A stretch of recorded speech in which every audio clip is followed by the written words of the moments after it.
centres in Somerset, and usually they've got 17 rival carnival clubs, and they all compete with each other, and they come out with the best kind of float. This is on Guy Fawkes night.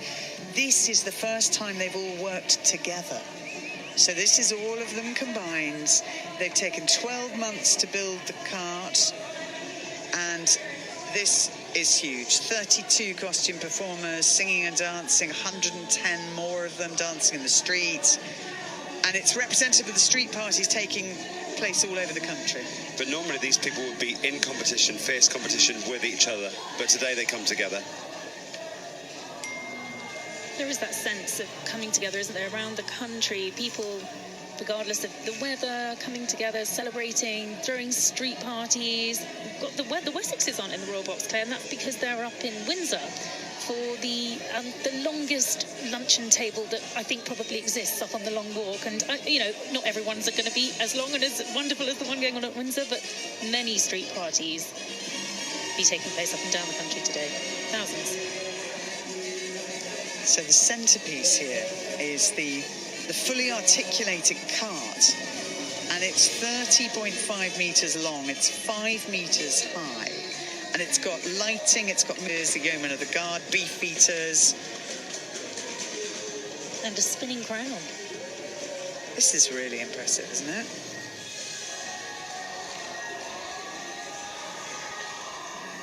So I'm seeing this cart took a whole year to build, 12 months to build, 180 sheets of plywood. I mean, it's an impressive structure.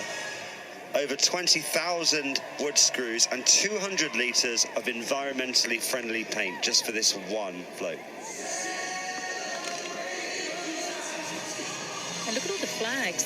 Flags of the Four Nations, flags of the Commonwealth. Everyone's being represented on this one float. That's very impressive.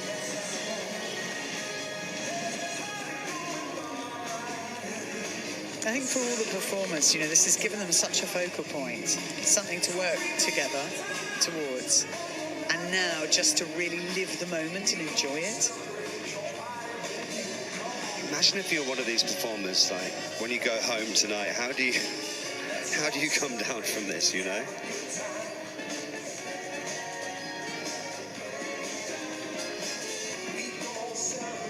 So many people here getting it for the whole 4 days and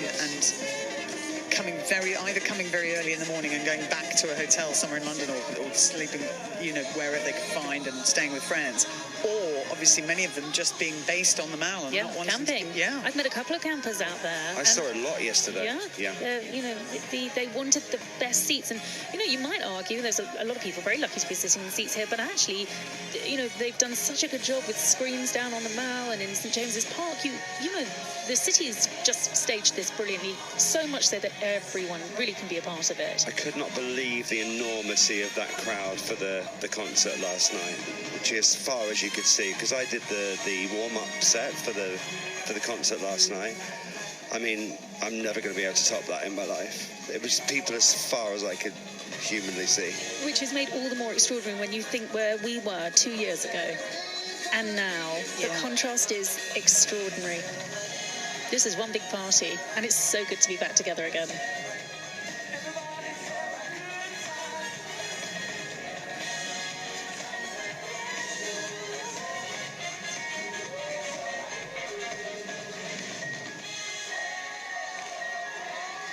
And the Queen Victoria Memorial providing the most glorious turning point. What would Queen Victoria make of this? One is not amused.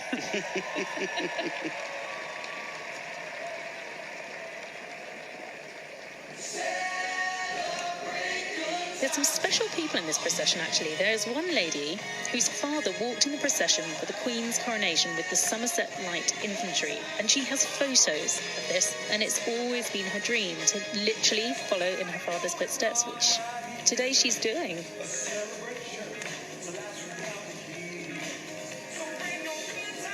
I tell you what, this music, this track celebration is getting a lot of use today, and that's never a bad thing.